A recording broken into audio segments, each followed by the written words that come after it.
하나님 앞에 엎드려서 머리털 하나라도 세울 수 없는 죄인들임에도 불구하고 예수 그리스도의 보혈로 깨끗게 하여 주시옵시고 저 천국을 우리들의 것으로 삼게 해주신 하나님의 은혜를 진심으로 감사를 드립니다. 주님, 오늘 우리 집회를 하게 되었으니 이 집회를 통해서 우리들의 허물이 드러나게 하여 주시옵시고 하나님 앞에 온전한 회개하기를 소원합니다. 우리들이 그동안 하나님의 자녀로서 잘못 알고 사는 것이 있다면, 또 신앙생활을 한 것이 있다면 이 시간을 통하여 깨끗하게 용서받게 하여 주시옵소서. 우리들의 교만이 있다면 교만한 무릎이 꺾어지게 하여 주시옵시고, 하나님 아버지여, 우리들이 영적으로 병든 자들이 있다면 치유되는 놀라운 은혜를 베풀어 주시옵소서. 육신적인 질병도 치유하여 주시옵시고, 우리들이 하나님 앞에 늘 기도하던 제목들이 해결되는 은혜로운 시간 되기를 소원합니다. 하나님을 더 잘 알아가게 하여 주시옵시고, 우리들에게 남은 삶을 하나님 앞에 다 돌려드리는 은혜로운 시간 되게 하여 주시옵소서. 예수님 이름으로 기도드렸사옵나이다. 아멘. 지금 실수했다고 하셔가지고요. 이게 앉아있으면서 그렇게 생각했습니다. 하나님의 은혜로 실수하게 해주셨구나. 제가 집회를 갔다가 그저께 어제 왔습니다. 굉장히 피곤한 상태였어요. 기도도 이곳을 위해서, 이 집회를 위해서 기도도 제대로 못했는데 너무나 감사한 건 미리 10시까지 오시게 하셔가지고 기도하게 해주셨으니까 이것도 얼마나 감사한지 모르겠습니다. 또 하나는 제가 제 이름에 대해서 늘 불만을 갖고 있었는데 왜 우리 할아버님은 여자 같은 이름을 지어주셨을까? 오늘 비로소 참 아주 기분이 좋았습니다. 박보형. 제 이름에 대해서는 제가 참 여러 가지 에피소드가 많습니다. 저는 의사였습니다. 병원을 하고 있었던 의사였는데 39에 하나님을 만나서 지금 한 15년 됐습니다. 하나님을 만나고 난 다음에 하나님께서 정말 뜨거웠어요. 이제는 주님을 위해서 죽어야겠다는 생각으로 재산을 다 팔았어요. 가난한 사람들에게 전부 나눠줬습니다. 집도 없이 나눠줬어요. 제 주머니에 20만 원만 들고 이렇게 지금까지 15년이라는 세월을 이렇게 왔습니다. 누구의 도움도 받지 않았어요. 하나님이 주시면 먹고 안 주시면 굶고 매도 굉장히 많이 맞았고요. 왜냐하면 버려진 아이들 또 깡패 애들하고 같이 살았거든요. 굶기도 상당히 많이 굶었습니다. 죽을 병에 걸리기도 했고요. 그런 모든 과정을 거쳐서 지나온 삶들을 함께 나누어야겠다. 여긴 제자 훈련 또 하나님의 말씀 대단한 분들 아닙니까? 그래서 저는 그냥 하나님의 말씀보다 제가 만났던 하나님들, 군데군데서 만났던 그 하나님들을 증거해야겠다고 생각을 했습니다. 하나님을 만나고 났더니 분명히 저를 크게 쓰실 것 같았어요. 자, 그러면 이름이 하나가 있어야 되는데 어떤 이름으로 지을까 하고 열심히 이름을 하나를 만들었습니다. 이제 세계적으로 내가 나가야 될 텐데 그때 되면은 세계적인 이름이 필요하더라고요. 기도를 열심히 하는 가운데 나갔던 불이 갑자기 들어왔어요. 박빛. 너무나 좋았습니다. 이제 어딜 가서든지 박빛이라는 이름을 가지고 전 세계를 다니면서 하나님의 말씀을 전해야겠다고 생각을 했습니다. 그러면은 일본을 가면은 어떤 이름이 될까? 이거 괜히 이름 쪽으로 가네요. 이름을 잘못 소개해 주셔서. 일본을 가면 어떤 이름이 될까 했더니 라이토박이 되더라고요. 미국으로 가면 라이트박, 거기까지는 괜찮았습니다. 근데 중국으로 가니까 박광이 되어버리더라고요. 이거는 안 되겠다 하고 그 이름을 다 버리고 그냥 박보영으로 돌아왔는데 여기서 다시 박보형이 돼서 또 다시 한번 박보형으로 한번 이렇게 너무 좋았습니다. 이름이. 예, 너무 감사했고요. 저는 사실 바로 얼마 전까지만 해도 사람들 앞에 나서기커녕은 목사님들 모이는 곳에 기도를 시킬까 봐요. 몇 명이 모여도 기도를 시킬까 봐 화장실에 들어가 있다가 기도가 끝난 다음에야 들어가는 그런 목사였습니다. 조그만 안성에 있는 작은 개척교회 목사였고요. 아무리 열심히 매일 전도를 해도 교인들은 없었어요. 그 오랜 기간 동안을 하나님을 만나고 12년이라는 세월을 매일 버스에 다니면서 전도를 하고요. 장마다 따라다니면서 전도를 하고 아파트 문을 두드렸지만은 교인들은 어른들은 5명, 6명이었습니다. 그렇게 교인들이 없었어요. 지나가다가 버려진 아이들 있으면 걔네들 데려다 같이 살고요. 그렇게 설교도 할 줄 모르고요. 우리 설교는 어떤 거였냐면은 깡패들이 이렇게 쭉 많았습니다. 버려진 아이들이 많았어요. 이런 자리에서 설교할 수 있는 기회는 별로 없었고요. 그냥 찬송가 한 장 부르고 기도 잠깐 하고 아이들 앉아있는 옆자리에 가서 야, 너 오늘은 어떤 일이 있었냐? 정말 일주일간 열받았어요. 왜? 무슨 일로? 이래서 제가 싸우고요. 어디 가서 이거 훔쳐오고요. 한 놈 찌르려고 그러다 관두고요. 그래? 야, 그러면 다 용서해야지. 그지? 우리 기도하자. 하고 거기서 기도해 주는 거예요. 의자에서요. 다음 아이에게 가서 또 너는 어떤 일이 있었니? 예, 저는 이런 일이 있었어요. 본드를 또 했어요. 마약을 또 했어요. 야, 그러면 그거 하지 말아야지. 그 아이를 붙들고 기도해 주고요. 이러한 데 익숙했지 이렇게 나와서 설교를 하고 또 이 하나님의 말씀을 전하고 하는 데는 너무나도 부자연스러웠습니다. 떨려서 도무지 서 있을 수가 없었어요.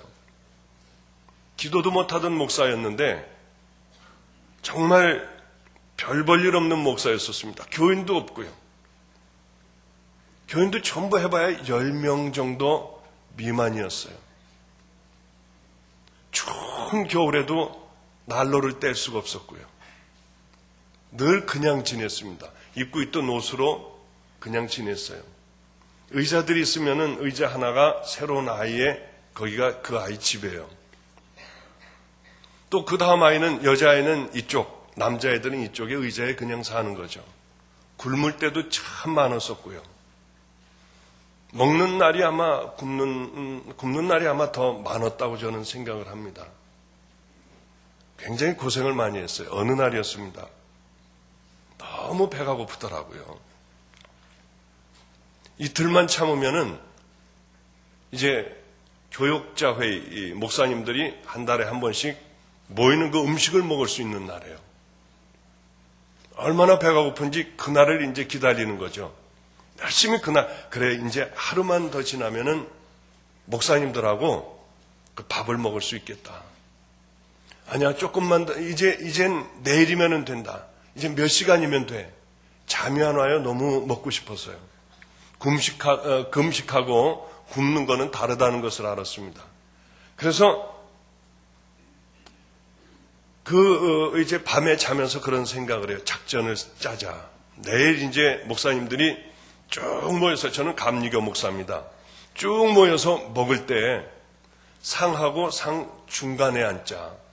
애매한 자리에 앉아서 먼저 반찬 먼저 먹자.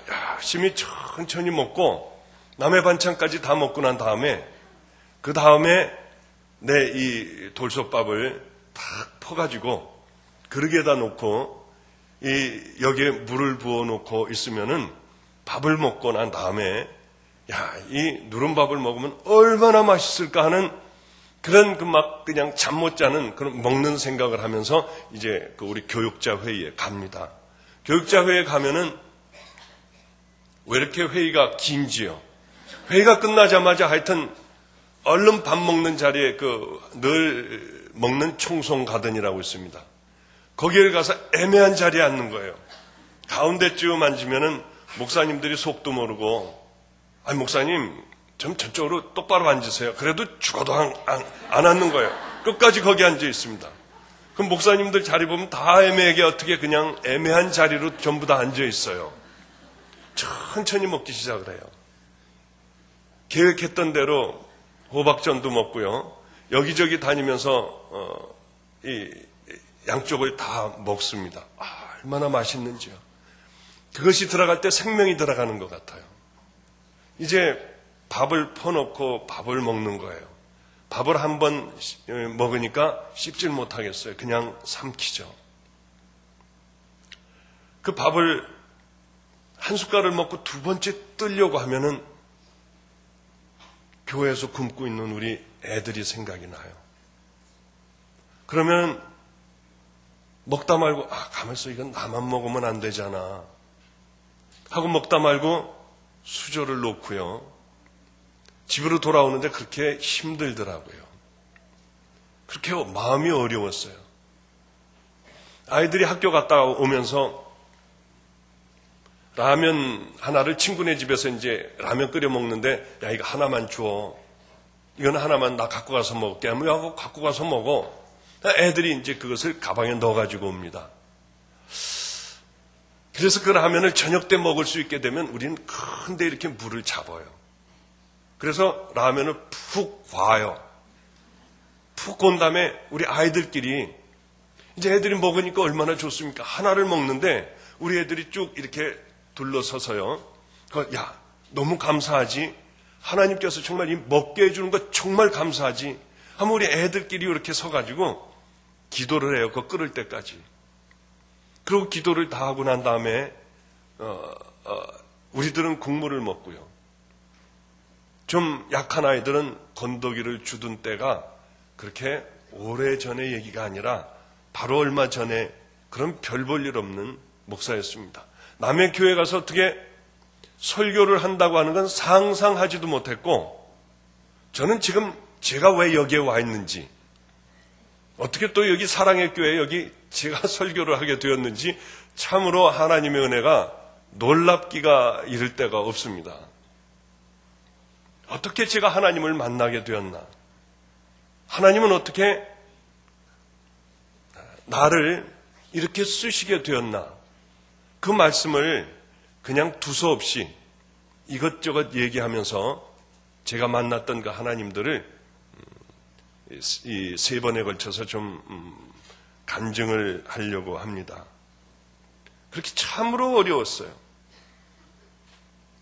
1년을 그렇게 살라고 하면은 그렇게 살 수도 있겠습니다. 그런데 꽤 오랜 세월을 나름대로 하나님 앞에 정말 한번 잘해보겠다고요.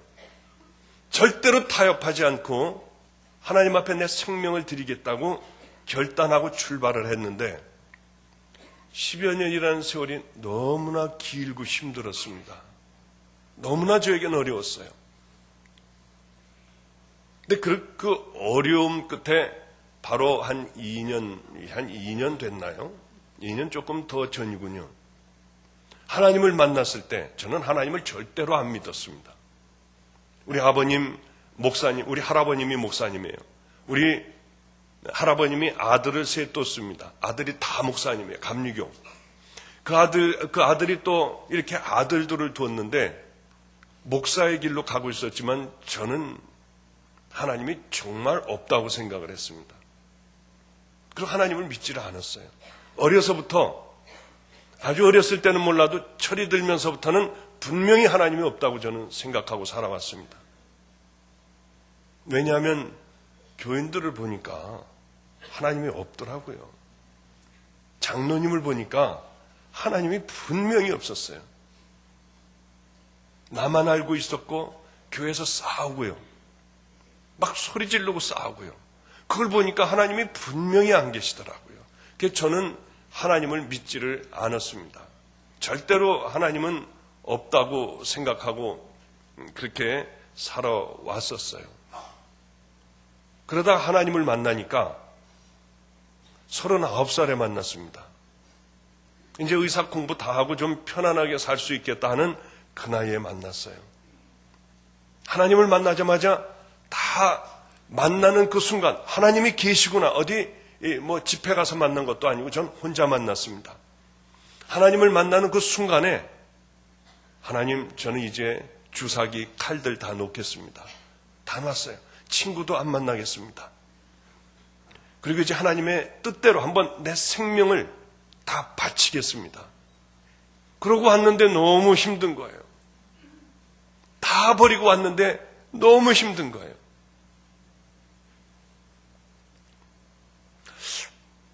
그렇게 힘든 가운데 무려 12년 정도를 지낸 것 같습니다.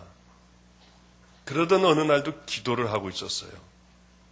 기도를 하고 있는데 갑자기 제 마음에 강력하게 12, 13년 전에 만났던 그 만났을 때의 그 말씀이 강력하게 임하기 시작을 했습니다. 야, 너 수고했다. 얼마나 깜짝 놀랐는지 몰라요. 내 종아할 때 저는 혼자 있었습니다. 애들을 전부 학교를 보내고 혼자 있었어요. 내 종아할 때 깜짝 놀라서 막 두리번거렸습니다. 기억을 해보니까 한 12, 13년 전에 들었던 그 하나님의 음성이었어요. 너 정말 수고했다. 이제는 너 한 번도 네가 뒤를 돌아보지 않았고 한 번도 옛날에 그 잘 살던 때를 너는 그리워하지 않았다. 넌 매도 맞았고 굶기도 많이 굶었는데 넌 뒤돌아보지 않고 나를 바라봤다. 그 말씀을 하셨어요. 그때 와서 저는 하나님을 만나고 단 한 번도 옛날을 생각해보지 않았구나 하는 생각을 그때 와서 했습니다. 그런데 그러고 난 다음에 말씀이 계셨어요. 네가 나를 지켜줬으니까 이제 내가 너를 지켜주겠다. 얼마나 감사했는지 몰라요. 얼마나 그날 많이 울었는지요. 그리고 나선 그렇게 교인이 없는 거예요. 아무리 해도 없는 거예요. 이 박수 줍는 할아버지 하나, 또 어떤 집사님 두 내외, 또 권형제라는 그분들, 그게 우리 전부였어요. 교인이 아무리 해도 안 됐습니다. 전 3시에 일어나면은 2시 반에 일어났어요. 새벽에. 그래서 3시면은 새벽 기도를 하고 3시서부터 이 강대상 위에서, 여기가 제 집이었으니까요, 강대상에서 낮 12시까지 기도하고 성경 보는 것만 했습니다. 움직이지도 않고요. 밥도 안 먹고. 그리고는 나가서 전도를 했어요. 버스에 타고 올라가서 전도하고, 하여튼 장마다 다니면서 전도를 했어요. 안성은 그렇게 절이 많습니다. 스님들이 많아요. 스님들이 버스를 기다리느라고 이만큼 기다리고 있으면 스님들에게도 전도했어요. 전도지 주면서, 스님 예수 믿으세요? 그러면은 이렇게 보고, 참 그분들 좋은 분들이에요. 우리 같으면 예수 믿어요 하고 문 닫지 않습니까? 얘기도 안 하려고 하잖아요. 그분들은 감사합니다. 좋은 말씀입니다. 그러고 앉아서 참 부드럽게 인사해주는 그분들을 저는 많이 만났어요. 그렇게 열심히 전도를 해도 같이 개척을 한 그 전도사님은 20명이 됐다. 무슨 집사님이 있는데 이 집사님이 나를 어떻게 해 주었다. 너무 부러웠습니다만 우리는 없었어요. 그렇게 없는데 하나님께서 그 말씀을 하시고 난 다음엔 기적이 일어나기 시작했습니다. 똑같은 교회였어요. 똑같은 그런 예배였습니다. 그냥 똑같은 말씀이었어요. 놀랍게도 우리 교회에 사람들이 몰려오기 시작을 하는 거예요. 얼마나 깜짝 놀랐는지요. 곧 얼마 안 있다가 그곳이 꽉 차서 이사 갈 수밖에 없었습니다. 그래서 그거 2배 되는 교회로 이사를 갔어요. 그 2배 되는 데로 이사를 갔는데 거기가 또 금방 꽉 차버렸어요. 너무나 놀라운 일이었습니다. 그런데 제가 그렇게 고생하고 교인도 없을 때 어떤 분이 한번 PRM이라고 하는 곳을 소개를 시켜줬습니다. 저는 그 PRM이라는 곳을 그래서 가보게 됐어요. PRM이라는 것이 어떤 것이냐면 우리 감리교회 젊은 목사님들로 주축이 되어 있는데 꽤 큰 교회를 담임하고 있는 분들이 주축을 이루고 있었습니다. 거기에 익산에 있는 영생교회 거기도 굉장히 큰 교회죠. 김상현 목사님이라는 감리교회 목사님이 젊은 분이 설교를 하고 있는데 그렇게 울음이 났습니다.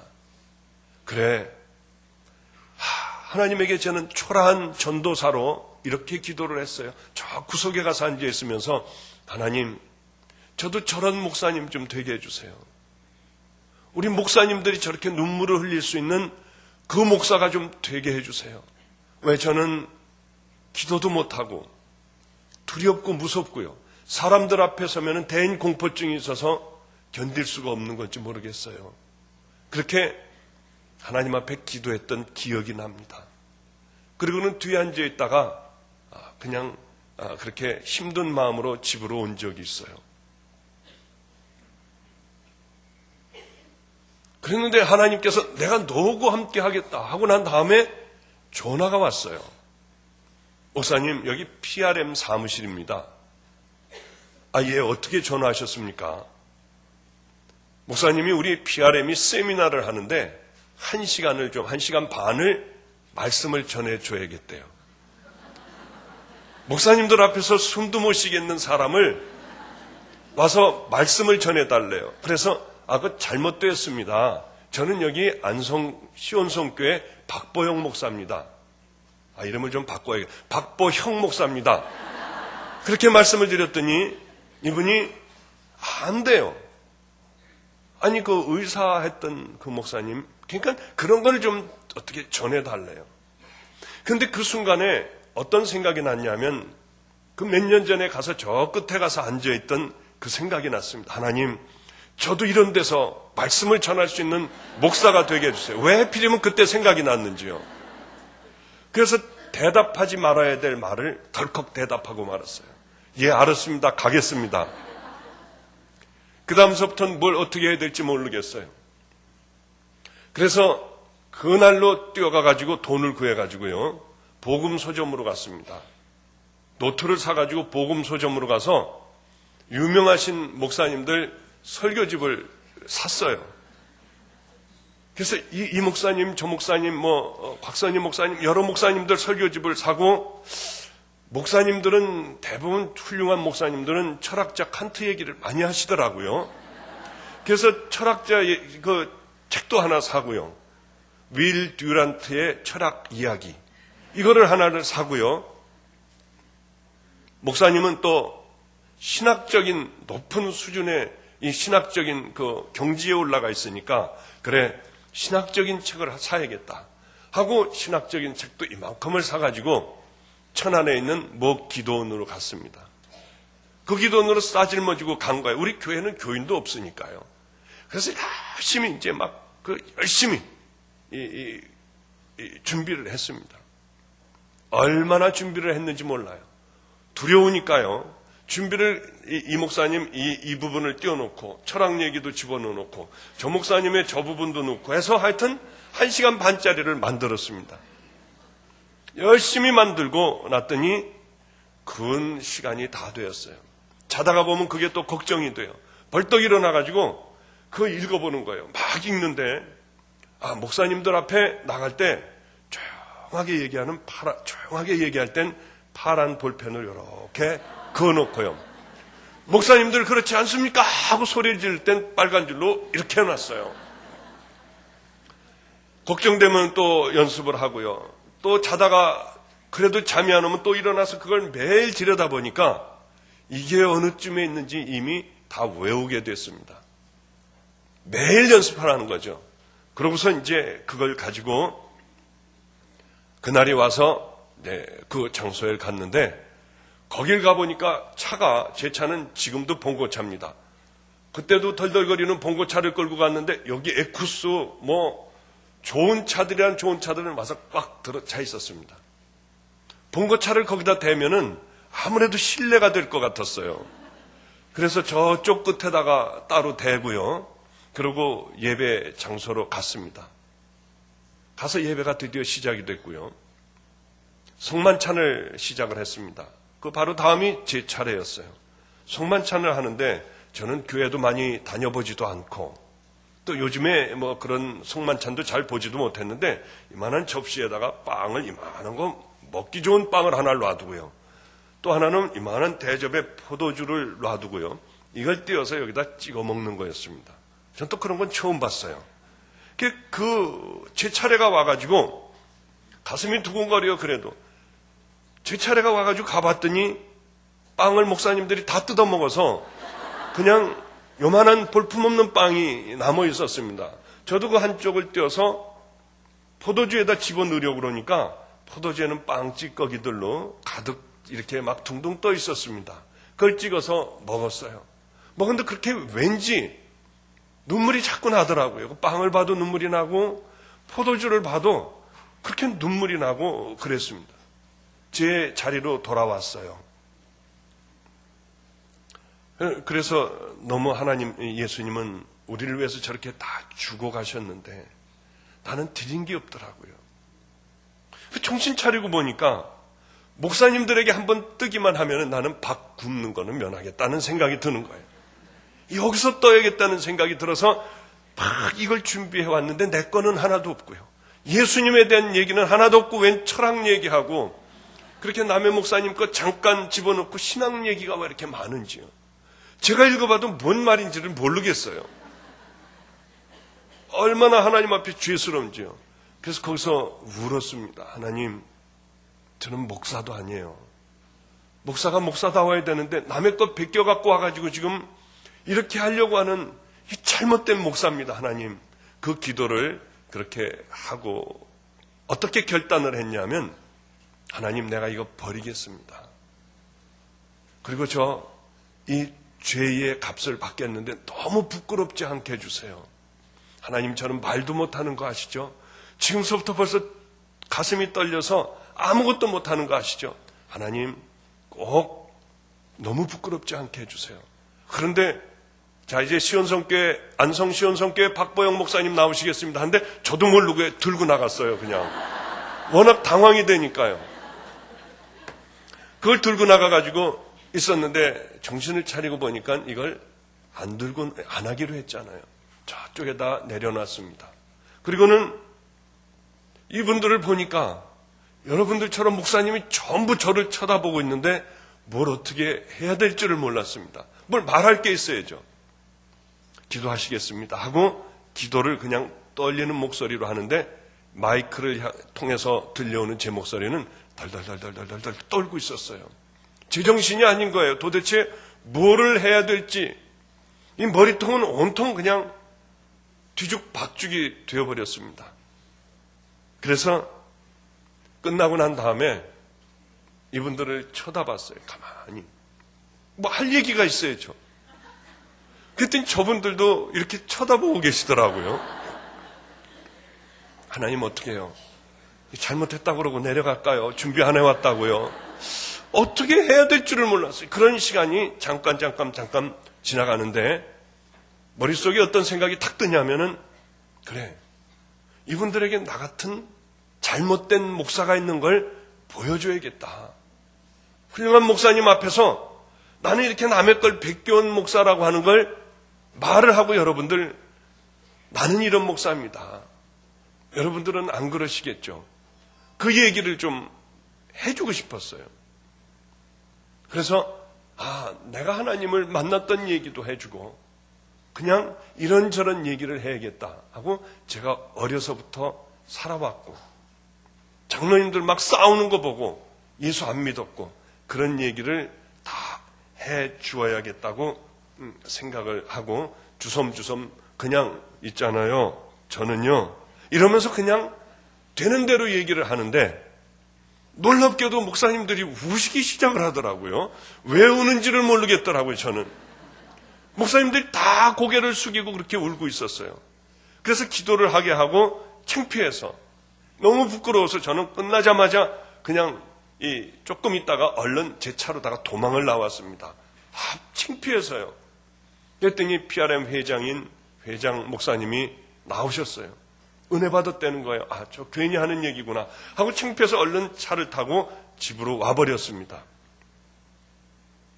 1시쯤에 전화가 왔어요. 회장님한테. 빨리 와달라는 겁니다. 그때 그게 양술인가 어디였을 것 같습니다. 안성에서 굉장히 먼 거리였죠. 빨리 와달라는 거예요. 그래서 새벽같이 달려가 봤더니 큰일 났다는 겁니다. 아이고, 이거 내가 말 잘못했구나. 이게 잘못했구나. 내가 뭘 잘못했지 하면서, 아, 그래, 당신들도 베끼지 마. 이런 식으로 다 알았겠구나. 별 걱정을 다 하면서, 거기를 도착을 했는데, 세미나를 다 취소를 해버렸대요. 왜요? 자기네들이 무슨 올라가서 세미나를 하겠느냐. 목사님이 2박 3일간 다 세미나를 이끌어 달라고. 미천이 있어야죠, 뭐. 아는 게 있어야죠. 그 다음에는. 그러면서 놀라운 일이 생겼습니다. 안산 광림교회 꽤 큰 교회죠. 그 회장, PRM 회장이었습니다. 그 목사님이 12월 말에, 12월 초순쯤에 부흥회를 해달라는 거예요. 부흥회는 구경해 본 적도 없고 어떻게 하는 건지도 모르고 아무것도 모르는데 해달라는 거예요. 그래 저는 뭐 할 게 없습니다. 남의 설교밖에는 저는 베껴가지고 할 거밖에 없습니다. 했더니 염려 말고 하래요. 그냥 뭐 안 한다고 한다 하고 끊어버렸는데 1월 1일 날 신년 대축복 성회를 해달라고 5일 전에 또 전화가 왔습니다. 크리스마스가 좀 지나자마자 전화가 왔어요. 자기네는 프랭카드까지 다 붙이고 있으니까 다 준비되셨죠? 하는데 얼마나 깜짝 놀랐는지요. 얼른 차를 타고 그 교회 저쪽에다 세워놓고 그 교회를 빙빙 돌아봤더니 세상에 여기저기 박보형 목사 신년 대축복 성회라고 여기저기 붙어 있는 거예요. 얼마나 놀랐는지요. 목사님, 제가 어떻게 해야 되죠? 할 게 없고 준비한 게 없는데요. 예, 목사님, 그러면은 우리 PRM에 와가지고 하셨던 걸 늘리십시오.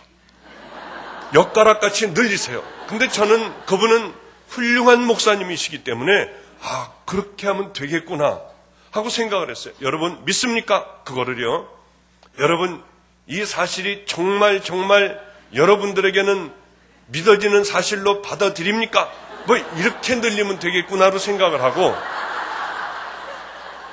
그걸 컴퓨터로다가 늘리기 시작을 했어요. 늘린 다음에 읽어봤더니 이거는 뭔 얘긴지요.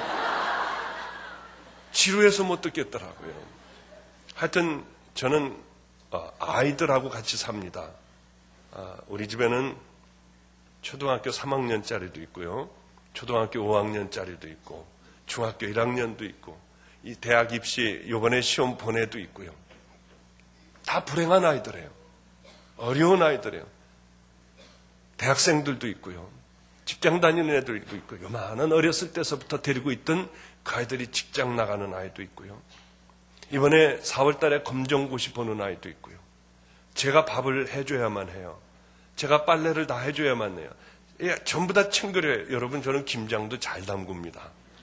그래서 부흥회를 안성에서 안산까지 가는데요. 얼른 가서 부흥회를 하고 저는 애들 때문에 저녁밖에 못합니다. 그래서 저녁만 하는 부흥회를 했어요. 저녁을 하고서는 얼른 와가지고 애들 밥을 해주는 거예요. 그리고 이렇게 발른 또 해주곤 또 가가지고는 또 부흥회라고 하고 놀랍게도 바보 같은 저를요. 기도도 못하는 저를 하나님께서 그 부흥회를 통해서 함께 해주시기 시작했습니다. 여기저기 난 사람이 생기고요. 여기저기 그렇게 은혜를 받더라고요. 너무나도 감사했습니다. 그런 일이 있고 난 다음서부터는 제 휴대폰을 그것이 인터넷에 이제 이렇게 올려놨던 모양입니다. 휴대폰을 켜놓을 수가 없을 정도까지 되었어요. 잠깐 켜놓으면 한 2년 정도에 이 지폐가 잡히기 시작을 했어요. 이제 굶는 게 다른 거 할렐루야 다른 것보다도 굶는 게 없어진 거예요. 우리 애들 학비를 대줄 수가 있어요. 애들 이제는 그 학교에서 급식을 시켜줄 수가 있었어요. 그 전까지는 도시락을 싸줬거든요. 도시락을 싸주고 우리 애들 콩자반 만들어서 하트 모양으로 이렇게 해서요. 이렇게 도시락 싸주고 편지 매일 이렇게 써주는 그 재미는 없어졌지만은 그런데 이제 굶지는 않게 됐어요. 얼마나 감사한지요. 하나님께서 함께해 주시기 시작하면서 이제는 이렇게 많은 여러분들 앞에서도 별로 떨지 않는 목사가 됐습니다. 같이 은혜 받아야 될 텐데 어떻게 해서든지 함께 정말 하나님의 말씀대로 살아가는 그것을 이 집회가 끝날 때까지 반드시 그렇게 살아가는 하나님의 귀한 딸들, 아들들이 돼야 할 텐데 하나님의 자녀답게 이제는 많은 것들을 알고 있으니까 그대로 실천하면서 살아가는 그것을 나눠야 할 텐데 하는 마음으로 두근거립니다. 그래 이제는 제법 돌아다니고 바쁜 목사가 됐어요. 왜 이 말씀을 먼저 드렸냐면 하나님은 살아계신 분이라는 것이죠. 제가 잘 살았다고 하는 것이 아니라 저도 늘 죄 가운데 살았습니다마는 중심이 그래도 그나마 하나님 앞에 가 있다는 것을 하나님이 보셨던 것 같아요. 우리들의 매 삶의 순간순간을 하나님께서는 바라보고 계신다고 하는 사실이죠. 우리들이 어떤 생각으로 살아가고 어떤 마음으로 예배를 드리고 어떤 마음으로 기도를 하는지 하나님은 분명하게 불꽃 같은 눈으로 우리를 지켜보신다고 하는 사실이죠. 저는 하나님이 보고 계시지 않다고 생각했어요. 설교는 보고 계시다고 이 말씀을 전하지만은 왜냐하면은 배고플 때 밥을 안 주시더라고요. 그렇게 공포스러운 우리 교회는 막 사슴이 칼이 돌아다녀요. 한번 피가 뿜어져 나오기 시작하면 피르다가 막 흥건해져요. 밤에 자고 있다가 보면요. 사람들이 튀어들어오고 애들이 튀어들어오고요. 형사들이 들이닥치고 해요. 그런 무서운 세월들을 참으로 많이 살았는데도 하나님은 피하지 않고 다 매맞게 하시고요. 하나님은 안 계시구나. 남들은 뭐 까마귀가 뭘 이렇게 물어다 준다고 그러고 그러는데 저는 물어다 주는 것도 없고요. 무서움이란 무서움은 다 당하고 노숙자들하고 그렇게 많이 식사 같이 늘 하면서 해도 노숙자들에게 밥을 줄 쌀이 없었어요. 최선을 아이들에게 다했지만 아이들은 거듭나지도 않고 계속 교도소 다니고요. 나하고는 하나님이 함께 안 하시는구나. 그리고 하나님은 이 땅에 사실 때 우리에게 아무것도 해주실 수 없는 분이고 우리가 죽고 난 다음에나 하나님과 함께 하늘나라에서 사는구나. 설교는 여러분 우리가 하나님은 우리와 함께 하십니다 했지만은 제 스스로는 저도 모르는 사이에 그런 믿음이 들어가 버렸어요. 아니었다는 거죠. 하나님은 매맞을 때나 교인이 하나도 없을 때나 지금 성장하는 막 교회가 성장하는 곳에 있거나 언제나 하나님은 함께 해 주신다고 하는 사실이죠. 여러분, 저는 늘 주장하는 게 있습니다. 구원받았습니까? 구원받았으면 구원받은 자답게 살아야 한다는 거죠. 반드시 구원받은 자답게 살아야 한다는 거예요. 여러분 그렇게 막 기도하는데 기도가 다 응답됩니까? 기도하는 대로 여러분 하나님께서 정말 좋은 것으로 주시나요? 하나님이 원하시는 좋은 것을 구했음에도 불구하고 하나님은 여러분들에게 주시냐 이거죠. 왜냐하면 두 가지 이유 때문에 대충 크게 보면 그럴 겁니다. 회개를 하지 않고요. 또 하나는 하나님 말씀대로 살지를 않기 때문에 그렇습니다. 이 두 개는 정말 우리에게 중요한 것이에요. 우리들의 지식으로, 우리들의 머리로 믿는 그 하나님은 우리와 물론 함께 하시기도 하겠지만은 강력한 하나님의 은혜를 맛볼 수 없다는 겁니다. 회개하고, 철저하게 회개하고, 철저하게 하나님의 말씀대로 사는 것이 누가 보더라도 우리들을 보고 크리스찬들, 하나님의 자녀라고 할 수 있는 그 삶을 우리는 살아가냐는 것이죠. 머리로 믿는 믿음은 우리를 구원하지 못합니다. 우리들의 가슴과 우리들의 삶으로 믿는 믿음이 우리를 구원한다는 거죠. 구원받은 자는 구원받은 자 분명히 답게 살아갑니다. 그 사람들의 삶을 보면은 구원받지 못한 자답게 사는 사람들이 있어요. 그렇지 못하게 생각하는 사람들이 있어요. 다시 한번 우리는 생각해 봐야 한다는 것이죠. 우리 아이들을, 길거리에 있는 아이들, 버려진 아이들이나 교도소에 있는 아이들을 데려올 때 제가 늘 하는 행사가 있습니다. 그 행사는 뭐냐면은 이 아이들을 데려오면은 먼저 속 내의를 다 준비하고요. 모든 걸 다 갈아입을 옷을 준비합니다. 길거리에 버려진 아이들 데려오면은요, 이 녀석들은 1년도 좋고 2년도 좋고 옷을 갈아입지를 않아요. 그럼 얘네들을 데리고 와서 물을 이제 다 받아놓고요, 옷을 벗기고 물속에 집어넣습니다. 10번이고 20번이고 비누칠해요. 때를 깨끗하게 닦아줘요. 머리도 10번이고 20번이고 감아줘요. 비로소 깨끗하게 되면은 아주 껍질을 벗기는 거죠, 그냥. 이 아이들 옷을 보면은요, 가령 예를 들어서 한 1년, 1년 반, 2년 갈아입지 않았다고 해보죠. 정말 썩어 있어요. 그걸 비닐봉투 팩 있지 않습니까? 거기다 집어넣어서 딱 지퍼로 딱 닫아놓고 잘 보관을 해놓습니다. 얘네들을 그렇게 하고 난 다음에 깨끗한 옷을 입혀요. 청바지도 입히고 티셔츠도 입히고요. 신발도 좋은 것으로 사주고요. 이 녀석들을 데려다가 머리를 깎이면은 전혀 다른 아이들이 됩니다. 이 아이들을 데리고 이제 함께 같이 사는 거죠. 살다가 한 일주일, 열흘, 한 달 이렇게 지난 다음에 그 아이들에게 제가 꼭 반드시 해주는 게 있습니다. 야, 일로 와봐.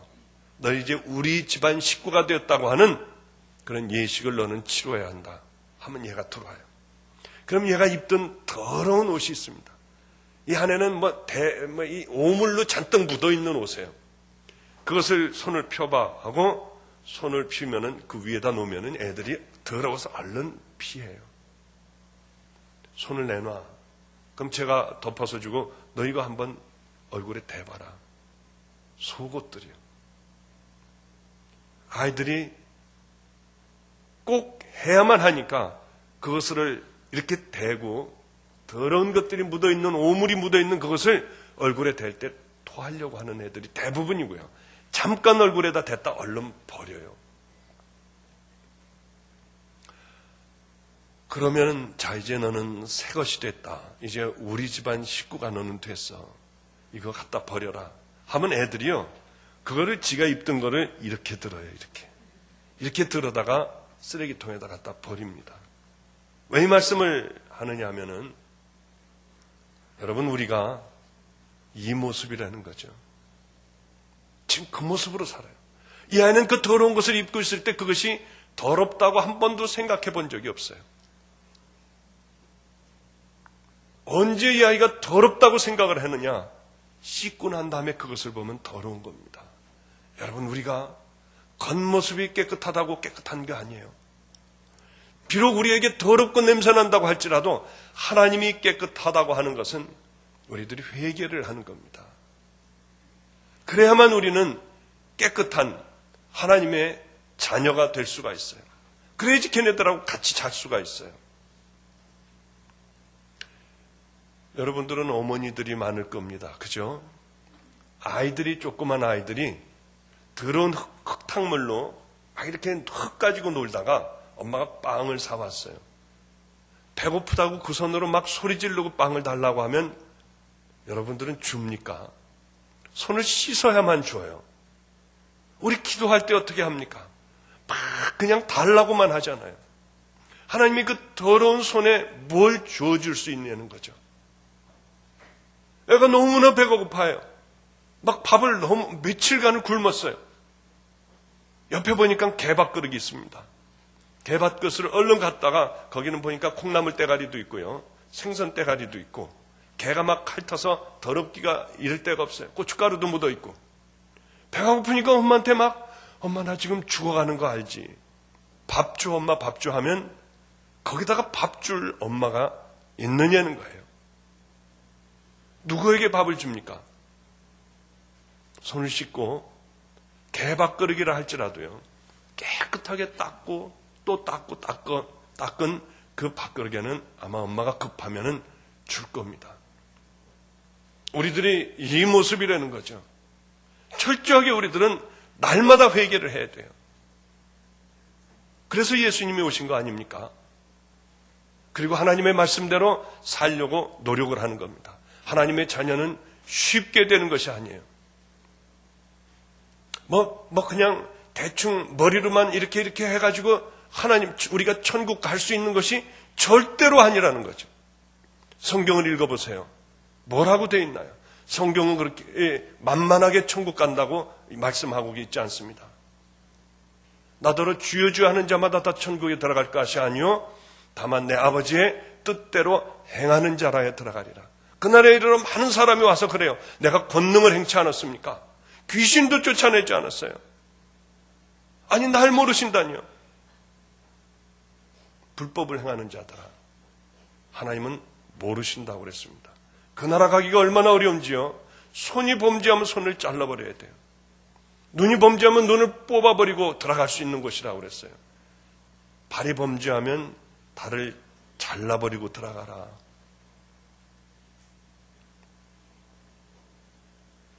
저도 참 고민을 참 많이 합니다. 어떻게 하면은 하나님 앞에 바로 한번 좀 서볼까. 그게 잘 안 될 때가 참 많아요. 그런데 사람에게 잘못된 것은 여러분 꼭 사람에게 가서 잘못했다고 하세요. 이 사람을 망하게 해놓고요, 가슴에 상처를 주고 하나님 제가 잘못했어요. 저 사람 아버지 저 사람에게 제가 이렇게 한 것 용서해 주세요. 그러면 하나님도 용서해 주지 못하죠. 사람에게 잘못한 건 사람에게 가서 무릎을 꿇어야 하고요, 하나님에게 잘못한 건 하나님에게 잘못한 것을 여러분 빌어야 되지 않겠습니까? 한 아이가 그렇게 제 속을 썩이던 아이가, 저는 정말 사랑했어요. 그래 이 아이 늘 그렇게 도시락을 싸주고 그 아이 학교 보내는 것이 참 제 기쁨이었습니다. 근데 아이들은 한번 어려서 상처를 많이 받은 아이들은 돌아오기가 힘듭니다. 근데 이 녀석은 참 잘 따랐어요. 저를 아빠같이 따랐어요. 어렸을 때 데려온 녀석인데요, 어느 날은 제가 굉장히 아팠습니다. 일어나질 못하고 온몸이 떨고 있었어요. 아이가 저 있는데 딱 오더니 제가 움직이질 못하고 그렇게 몇 년간을 같이 사랑해 줬는데요, 매일 편지를 써주는 그 아이였는데요, 매일 끌어안아주는 아이였는데요, 제가 일어나질 못한다는 걸 보고 지갑을 빼가더라고요. 얼마나 기가 막혔는지요. 그렇게 열심히 몇 년간을 같이 사랑을 해줬는데 제가 울었어요, 보면서. 그 아이가 나가고 난 다음에 얼마나 분했는지요. 그 아이는 자기가 쓴 돈을 다 쓰고 난 다음에 문을 두들겼습니다. 용서해 주세요. 용서가 안 되더라고요. 그거는 도저히 용서가 안 되더라고요. 어떻게 그럴 수가 있나 해서 추운 겨울에 그 아이를 너는 이 선생님에게 서울로 가라 하고 돈을 주어서 보내버렸어요. 얼마나 그게 제 마음에 고통스러웠는지요. 매일 그 생각이 나는 거예요. 목사가 사랑해야 될 자, 사랑할 수 없는 것을 사랑하는 게 목사고 용서할 수 없는 것들을 용서하는 게 목사인데, 우리들 구원받은 하나님의 자녀들인데 그거를 못한 거예요. 한 해를 훌쩍 지냈습니다. 그 아이는 여름방만 되면, 겨울방만 되면 우리 집으로, 교회로 와요. 토요일 날만 되면 와서 예배드리고 가요. 와가지고 또 애교를 부려요. 철도 없는 놈이. 그때마다 제 마음이 괴로운 거예요. 1년이 지났습니다. 12월 31일이었어요. 이 아이에게 꼭 용서를 빌고 싶었습니다. 그런데 저는 아이들을 데리고 있는 그래도 위신과 체면이 있죠. 그러더라도 그건 잘못된 것이라고 생각을 하고 용서할 수 없는 것을 용서하는 게 하나님의 자녀들 아닙니까? 내 방으로 들어오라고 그랬어요. 문을 잠그고 제가 그 아이 도저히 못하겠지만은 무릎을 꿇었습니다. 야, 나 용서해라. 얘가 농담인 줄 알았어요. 아이, 목사님 뭐 하세요? 내가 너 그때 쫓아냈잖아. 나 용서해라. 이 아이가 눈물을 흘리기 시작했어요. 막 넘어져 있는 저를 막 끄는 거예요. 저는 방바닥에 막 끌려다니는 거예요, 걔에게. 이러지 말라는 겁니다. 그러지 마세요. 제가 잘못했잖아요. 빨리 일어나라고 막 그냥 막 끄집어 당기고 저를 눕히고 난리가 났어요. 무릎을 못 꿇게 하느라고요. 그럼 네가 나 예수님의 이름으로 용서한다고 한마디만 하면 내가 일어날게. 그랬더니 예수님의 이름으로 용서하세요. 그러지 마세요 하고 그렇게 이렇게 손등으로 눈물을 닦았어요. 내가 고맙다. 자존심이 상하죠, 저도. 그런데 그 아이가 울더라고요. 그 아이가 저를 바라보면서 그렇지, 당신 나 쫓아내 까불고 있어? 그런 마음이 아니라 울더라고. 그렇게 울더라고요. 이 아이 얼마나 좋아졌는지 몰라요. 지금 얼마나 좋은 아이가 되었는지 몰라요. 사람에게 잘못된 건 사람에게 잘못된 것은 사람에게 용서를 빌고요. 그 상대가 누가 됐든지 하나님에게 잘못된 건 하나님에 회개해야 된다는 사실이죠. 이것이 무엇보다도 중요합니다. 어느 날이었어요. 우리 집엔 TV도 없습니다. 신문도 안 봐요. 그 시간이 굉장히 아깝고요. 애들이 많으니까 지금 11명이 같이 삽니다. 뭐 조그만데 복닥거리고 11명이 같이 살아요. 그냥 같이 잡니다. 저도 같이 자요. 그냥 애들하고. 일어나면 얼른 제가 밥 해가지고 같이 이렇게 국하고 해가지고 좀 주기도 하고. 신문도 없고 뭐 TV도 없고 그러니까 앉아서 저녁 밤만 되면은 하나님에 대한 얘기를 해요. 같이 거의 뭐 매일 같이 그렇게 하나님에 대한 얘기로 우리는 밤에 그렇게 꼬마들까지요. 같이 얘기하다가 잡니다. 궁금한 거 있으면 애들이 물어보고. 근데 인터넷은 있습니다. 인터넷은 있는데 어떤 분이 그래요. 목사님, 인터넷 괜히 애들에게 개방을 하면 거기 음란 사이트라는 게 있습니다. 거기 들어가면 큰일 나요. 애들이 그런 걸 보면 안 됩니다. 그런 얘기를 하더라고요. 어느 날이었습니다. 이제 교회도 옮겼어요. 막 이제 교회도 부흥하기 시작을 했습니다. 거기에는 제 방도 있었어요. 물론 거기서 저는 먹고 살았지만요. 제 방도 있어서 제 방에서 인터넷을 밤에 하는데 그 생각이 났습니다. 아, 애들 인터넷을 하는구나.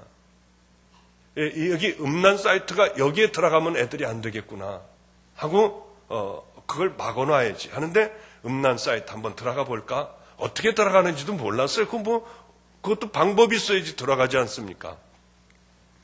그래서 영화하고 이렇게 쳤습니다. 영화하면은 영화하는데 있을까? 하고 봤더니 영화에 19라고 이렇게 빨간 줄로 쭉 거 있는 게 있더라고요. 이거는 어떻게 들어가나 하고 들어가 보려고 했더니 돈을 내야 된대요.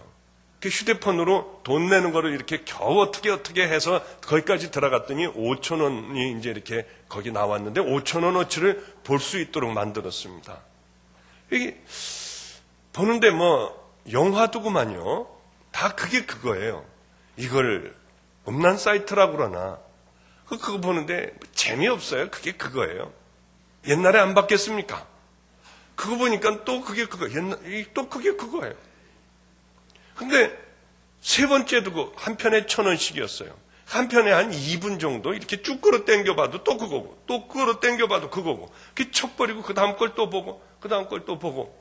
아, 이런 걸 보고 음란 사이트라고 그러는구나. 애들이 보면은 안 되겠다. 이걸 어떻게 막아야 되나 하면서 보는데 뒤쪽에 갔는데요. 저는 혼자 이렇게 산 지가 한 16년 됐습니다. 음란한 마음이 들어오더라고요. 그걸 보는데. 그때부터는 분명히 하나님 앞에 범죄였습니다. 여기서부터는 내가 죄구나를 알았어요. 그냥 껐으면 좋은데 그걸 끄지 않게 되더라고요. 그냥 보게 되더라고요. 그러다가 얼른 다른 걸로 치고 맨 마지막 거로다가 또 한번 들어갔습니다. 근데 그게 참 보게 되는 게 이게 그래 죄는 가까이 하는 게 아니구나. 열어보는 것도 아니구나를 제가 깨달았습니다. 많이 본 것도 아니에요. 갑자기 몸이 떨리기 시작을 했습니다. 왠지 모르게 이렇게 좀 몸이 이렇게 경련 이렇게 막 힘을 줘서 그런지 안 되는데 이 스트레스를 받아서 그런지 아니면 성령님께서 너 그러면 안 되잖아 하는 건지 저는 잘 모르겠지만은 그런 몸이 이렇게 떨렸어요. 이러면 안 되는데 하는데 제 생각이었겠죠. 갑자기 힘이 이렇게 조금 빠지는 듯한 느낌이 들었습니다. 그런데 갑자기 어떤 걱정이 되냐면 이거 혹시 성령님이 내가 더러우니까 나가버리신 게 아닌가 그런 생각이 얼핏 들더라고요. 갑자기 겁이 나기 시작을 했어요. 그래서 얼른 꺼버렸죠, 이제. 그러니까 불과 그게 뭐 한 3분 정도, 뭐 얼마 되지도 않습니다. 그리고 내 방문에서 나와가지고 얼른 이 강대상으로 올라가서 기도했어요. 믿거나 말거나 저는 저 나름대로 방법대로 기도하면 하나님이 이렇게 임재해 주시는 그런 기도를 저 나름대로 이제 하나님께서 너 수고했다. 내가 너와 함께 하리라 한 다음서부터 아이고 그렇게 하면 그렇게 그런 기도가 하여튼 제가 하나님 앞에 간절하게 기도하는 그 방법이 있는데 한 번도 그 기도를 놓쳐본 적이 없습니다. 얼른 가가지고 기도하는데 그 기도가 안 되는 거예요. 또 해봐도 안 되고 또 해봐도 안 되고 밤을 새우면서 회개하면서 해도 그 기도가 안 되고 괜히 뭐 중언부언하는 기도만 됐습니다. 그 다음날 하면 되겠지 하고 이렇게 엎드려서 잠깐 자고 일어나서 또 해도 또 안 되더라고요. 하루 종일 해봐도 안 됐어요. 그럼 이제 부흥해 나가는 것도 끝났구나. 이제 뭐도 안 되겠구나 하는 생각을 하고 이제 그만 나가자. 다 못 나간다고 하자. 월요일인 주일날이었습니다. 주일날에 설교도 뭐 됩니까? 하나님에게 버림받은 그런 기분이었어요. 이건 저 혼자 느끼는 하나님은 그냥 아무렇지도 않은데 저 혼자 느끼는 거였는지 아니면 하나님께서 주신 마음인지 저는 아직도 잘 모릅니다만은 그냥 혼자 해석하기는 하나님이 하셨구나 그냥 그렇게 생각을 합니다. 주일날 예배를 이제 드리는데 이제는 꽉 찼어요. 우리 아이들도 전부 다 예배를 드리고요. 근데 보통 때는 강하게 하나님께서 내 마음에 말씀을 해주시는데 그날은요 제 생각 같았어요. 아주 희미한 생각이 떠오르는 거예요. 이렇게 예배를 드리는데 너 설교를 하려고 했습니다.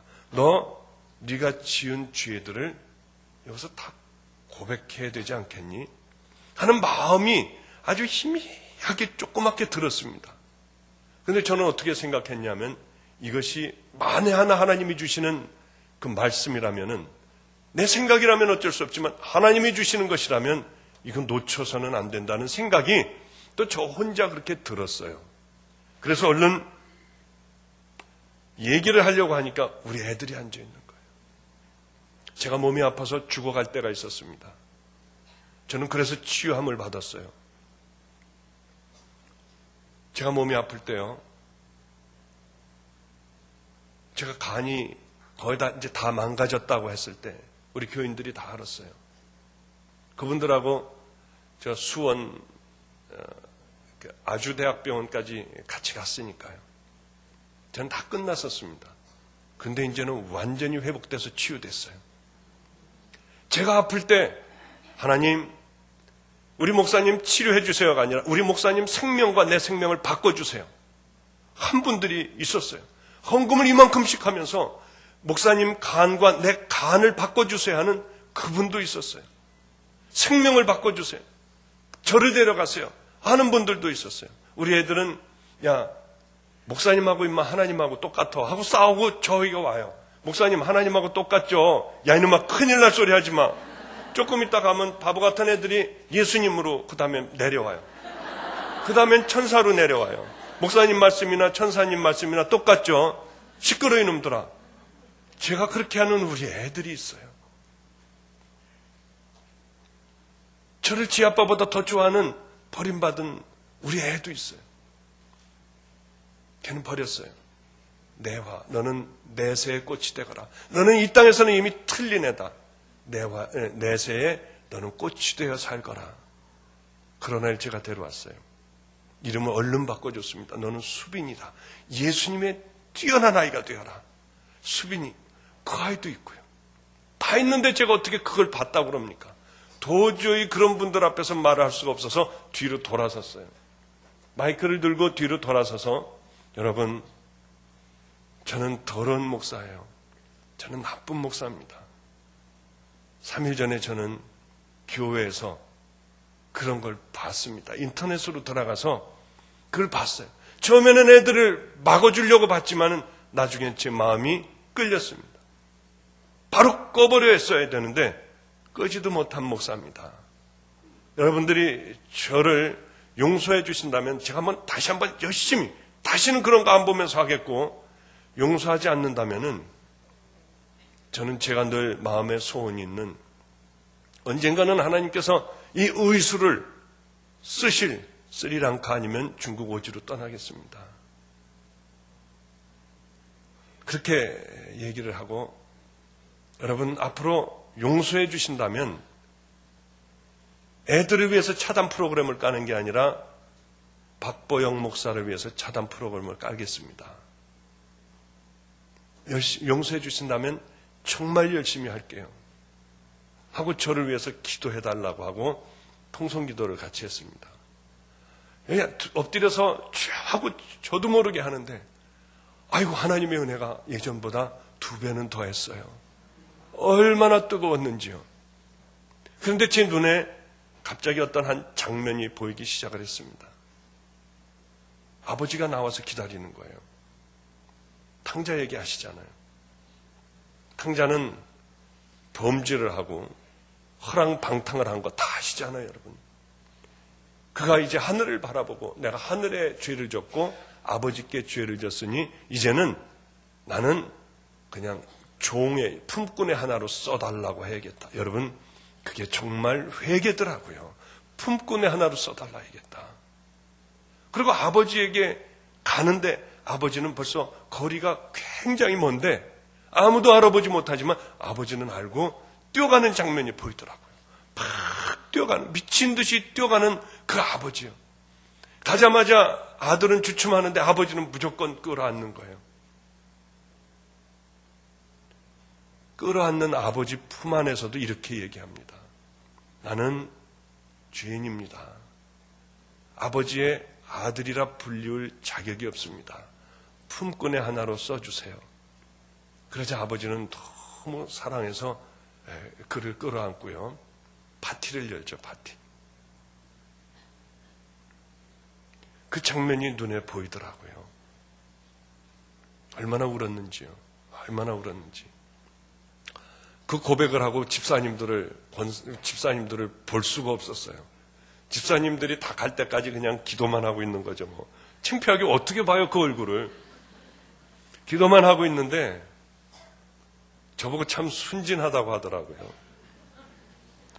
그 다음 주일에도 참 힘들었는데 은혜스럽대요.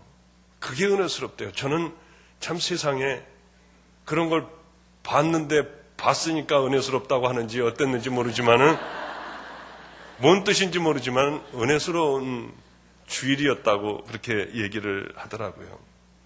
여러분, 우리들이 먼저 깨끗해져야지 하나님이 우리들과 만나실 수가 있습니다.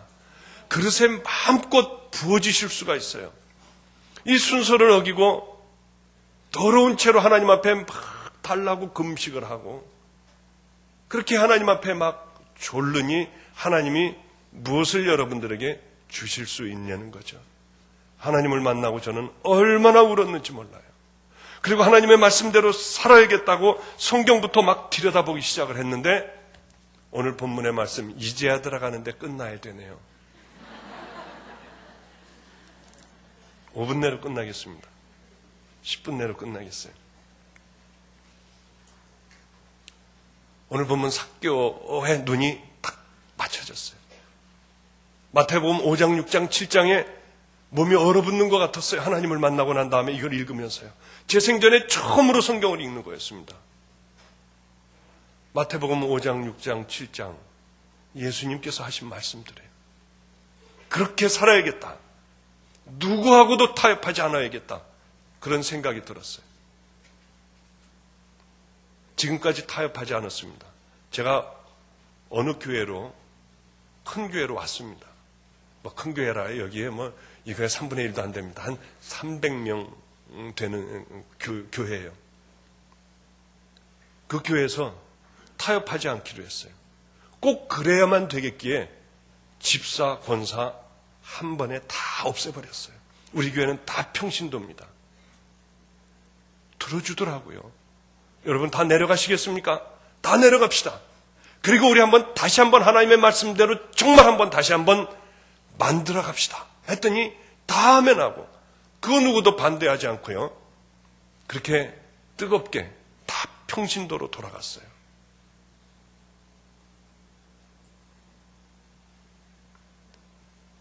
삭개오를 읽는 순간에 충격적이었습니다. 눈을 삭개오를 감고 밤에 이렇게 삭개오를 생각을 했어요. 예수님이 오신다는 거예요. 나 같은 죄인에게 예수님이 지나가신다는 거예요. 나 같은 죄인이 감히 예수님하고 만날 수나 있을까 해서요. 키가 작아서 뽕나무 위로 올라갔습니다. 지루하게 기다렸을 거예요. 그 조그만 다리를 까딱까딱 하면서도 지루하게 기다렸을 거고요. 나뭇잎도 뭐 이렇게 좀 따서 입에다 투투하면서도 기다렸을 거예요. 드디어 기다리던 예수님이 내 앞으로 오셨습니다. 내 이름을 알고 있는 거예요. 삭개오야 내려와라. 저는 그날 밤을 잊지 못해요. 내 종아 하시던 그 첫 음성을 잊지를 못해요. 전 종이 뭔지도 몰랐어요. 종이라고 그러면 그냥 의사하면서 이렇게 좋은 거 해야 되나 뭐 해야 되나. 삭개오가 얼마나 가슴이 뛰었을까. 하나님이 내게 오셨을 때 그때 기분 같았을 거야. 삭개오가 뭐를 했나 이미 알고 있었던 얘기지만 어려서부터 들었던 얘기지만 쭉 읽어 내려가는 가운데 삭개오가 이렇게 얘기합니다. 내 재산의 절반을 가난한 사람들에게 먼저 나눠주겠습니다. 그리고 나머지는 남에게 뺏은 것이 있으면 내가 4배로 갚겠습니다. 그러자마자 그 얘기가 끝나자마자 예수님이 뭐라고 하시냐면은 그래 너도 아브라함의 자손이고 이 집도 이제 구원받았다. 이렇게 말씀을 바로 그 말씀이 끝나자마자 하시더라고요. 회개라고 하는 것은요. 말로 하는 것이 아니라 눈물 흘리고 가슴 치는 게 아니라 행동으로 하는 거예요. 저는 하나님을 만나고 그래 맞다. 삭개오처럼 살아가야겠구나 하고 제가 가지고 있던 것들을 이렇게 나눠줬습니다. 제 주머니에는 20만 원밖에 없었어요. 집도 없었어요. 이제 제가 거처할 집도 없었습니다. 어느 이룰이라고 하는 기도원에 그 기도원도 어느 전도사님하고 함께 그때 만들어진 거죠. 교회도 만들고요. 그곳에 있다가 나왔습니다. 나오게 됐는데 갈 데가 없더라고요. 그래서 용산역 앞에 있는 조그만 발도 못 펴요. 이게 꼬부려야만 돼요. 이불도 없고요. 벽에도 없고 그냥 이렇게 하고 자는 거예요. 팔을 벽에 삼아서 자는 거예요. 키가 크기 때문에 피지도 못해요. 그런 방에 들어가서 저는 살았습니다. 그래서 마음에는 예수님이 있으니까 얼마나 감사한지요. 얼마나 마음이 있으니까, 마음에 예수님이 계시니까 기쁜지요. 만약에 그렇게 제가 병원을 하고 뭘 하고 하다가 망해서 거기에 들어갔더라면 전 아마 자살했을 것 같아요. 제 성격으로는. 그러나 그곳에서도 제 마음은 두근거렸습니다. 하나님께서 나를 어떻게 쓰실 것인가. 삭개오 여러분, 삭개오를 보면서 어떤 생각이 듭니까? 탕자를 보면서 어떤 생각이 들어요? 탕자 같은 회개와 삭개오 같은 회개가 우리에게 반드시 있어야 한다는 것이죠. 그리고는 정말로 구원받은 자답게 살아가는 거예요. 인생은 짧습니다, 여러분. 저는 바로 며칠, 한 2, 3일 전에도 한 사람의 죽음을 봤어요. 3주 연속인가 그렇게 이렇게 장례를 치렀어요. 참으로 허무한 게 인생이더라고요. 우리들이 안 갈 것 같지만 누구나 다 간다는 사실이죠. 이 안에서 내년에 또 뵐 수 있다, 같이 볼 수 있는 사람들이 있다고 누가 장담을 하겠습니까? 우리들은 철저하게 먼저 회개하고요. 그 다음에 하나님의 말씀대로 남은 삶들을 여러분들 하나님에게 드리기를 바랍니다. 많이 갖고 있어 봐야 뭐해요? 많이 소유하면 뭐합니까? 여러분 나눠주세요. 얼마나 감사합니까? 갖고 있다는 것에 대해서요. 저는 우리 교회 와서도 월급을 그렇게 많이 준대요. 장로님들이 회의를 하고 자가용을 하나를 멋진 거를 뽑아주신대요. 우리 교회에서 저는 사무원하고 똑같이 받아요. 또 전도사하고 똑같이 받아요. 뻔할 수도 없어요. 돈을 가져보니까 자꾸 딴 생각이 들더라고요. 저는 70만 원 외에는 없어요. 수입도 없어요. 좋은 차 타면 뭐 하나요? 봉고차 평생 타면 얼마나 은혜스러워요. 그거 탄다고 불편한가요? 사람들이 손가락질 하나요? 제가 인천에 온 지가 1년 됐습니다. 1년 됐는데 저희 아버님이 처음이자 마지막으로 전 일체 도움을 안 받았어요. 아이들하고 11명이나 사니까 아파트를 하나를 사주셨습니다. 무려 2억짜리 1억 8천 몇백만 원짜리 아파트를 사주셔서 우리 집이 생긴 거예요. 얼마나 감사한지요.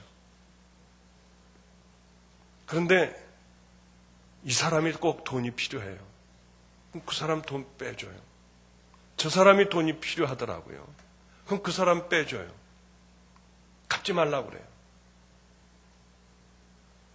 다 없애버리면은 교회로 들어가든지요.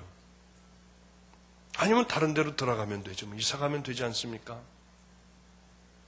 미국을 갔는데 집회를 했습니다. 근데 돈을 안 받았어요. 왜냐하면 받으면은 한번 그것으로 받으면서 그 돈을 가지고 제가 어떤 그 욕심이 들어가고요. 죄를 졌습니다. 다시는 안 받겠다고 생각을 했어요. 미국에서도 돈을 안 받았습니다. 돈도 없으면서요. 우리 누님이 은혜를 받고 3천만 원이라는 돈을 줬어요. 통장에 집어넣고 이걸 뭐에다 쓰느냐 하면 입는 것과 먹는 것에만 쓰래요. 다른 데 일체 쓰면 안 된대요. 그거를 제 방에 놓고 와서 얼마나 좋은지요. 스트레스 받을 때 되면 그거 놓고 보는 거예요. 보면 그렇게 좋아요. 옛날에는 아무것도 아니었는데 그렇게 그게 좋은 거예요. 또 밤에 스트레스 받으면 막 빼놓고 보면 너무 또 좋고요. 그런데 어느 목사님이 전화를 하셨습니다. 목사님, 저 이제 택시 운전하게 됐어요. 아, 그럼 무슨 말씀이에요? 아, 저 교회를 하나를 계약을 했는데, 우리 이사 가기로 교회를, 지어진 교회를 계약을 했는데, 이게 다, 교인들이 다 나가버렸다는 거예요. 목사님 책임지라고 책임이 목사님에게 돌아왔대요. 이제 나가가지고, 그래서 사임하고 택시 운전을 하려고 합니다. 아, 지금 필요한 돈이 얼마나 돼요? 맞아요. 3천만 원이라고 하더라고요. 3천만 원이라고 그러더라고요. 그래서 오시라고 그랬습니다. 도장하고 통장하고 비밀번호 이렇게 해서 드렸어요. 얼마나 깜짝 놀라는지요. 아, 이거 하나님이 어떤 분에게 나에게 좀 맡겨놓으라고 그랬다. 그래서 당신을 주라고 그랬다. 그래서 그거를 드렸더니 꼭 갚겠대요. 아니, 나한테 갚지 말고 3천만 원을 그냥 놔둬라. 이건 내 돈도 아니지 않느냐. 놔두고 당신네 교회에서도 잘 되면 3천만 원 놔두고 6천만 원이 생기면 언젠가는 당신에게 필요한 사람이 또 올 거다. 그때 6천만 원을 주어라. 너무나 감사하게 인천 시청 근처에 있는 교회인데 그 교회가 지금 꽉 들어찼어요. 얼마나 감사한지요. 그 얘기를 들을 때마다 기쁨이 되는 거예요. 아이고, 그 교회 이름이 나왔네. 하여튼 얼마나 기쁜지요. 이분이 저에게 부흥회를 해달라고 했습니다. 그런데 제가 그 교회 부흥회 가겠습니까? 이 목사님이 이렇게 해줬고 저 목사님이 이렇게 해서 그럴 거 아니에요. 다른 데 가도 내가 당신네 교회는 안 간다. 만나지요. 자꾸 식사를 하지요. 다른 사람하고는 식사를 해도 저거 친한 목사님입니다. 당신은 이제 내가 안 만난다. 하고 만나지 않아요, 그분이요. 그분은 그분대로 목회하면 되고요. 이제 다 잊혀지면은 그때서 만나면 좋지 않습니까? 여러분들은 사랑에 이렇게 이웃 돕기요. 이웃사랑, 이웃사랑. 이웃 사랑하시고요. 절대 풀르지 마십시오. 왜냐하면 여러분들이 아무도 모를 때만 하나님께서 그것을 처음 풀릴 때 흠양하신다는 거죠. 정말 사랑하십시오. 가짜로 사랑하는 게 아니라 여러분 가난한 자들 있으면 끌어안고 우세요. 기도 먼저 해주시고요. 더러워서 냄새나서 피하는 것이 아니라 그분들을 끌어안고 예수 그리스도의 사랑을 전해주세요. 돈 몇 푼 갖다 준다고요. 김치 담아준다고요. 그것이 그들에게 기쁨이 되고 그들을 변화시키는 게 아니라 여러분 사랑만이 할 수 있다는 거죠. 저는 사랑에 대해서 한없는 많은 기적을 갖고 있어요. 기가 막힌 기적들을 다 갖고 있어요. 정말 사랑하니까 기적이 거기 일어나더라고요. 그 말씀은 이제 두 번째 시간에 그 말씀을 전해드리도록 하겠습니다. 어떻게 횡설수설하다가 끝난 것 같아요. 그죠? 그러나 말씀은 훌륭하신 분들, 또 제자훈련, 얼마나 여러분들 많은 것들을 알고 계십니까? 저는 제가 만났던 하나님들 이렇게 그냥 여러분들과 함께 말씀을 나누면서 은혜 받으려고 합니다. 기도하겠습니다. 거룩하고 자비로우신 하나님 아버지요. 하나님 앞에 잘 살겠다고 결단을 하면서도 왜 이렇게 안 되는지 모르겠습니다. 사랑을 한번 해보겠다고 그리스도의 사랑을 갖고 하나님 다가가겠다고 하는데 왜 그렇게 안 되는지 모르겠습니다. 끈끈이 같이 달라붙는, 떼어버리려고 하면 할수록 달라붙는 아버지여, 이 내 자아를 깨뜨려 주시고 버리게 하여 주셔서 우리들 정말 한 생명을 진심으로 사랑할 수 있는 귀한 하나님의 자녀들 되게 하여 주시옵소서. 아버지여, 이러한 기간을 통하여 철저하게 하나님의 귀한 자녀들로 거듭나기를 간절히 소원하며 예수님 이름으로 기도드렸사옵나이다. 아멘.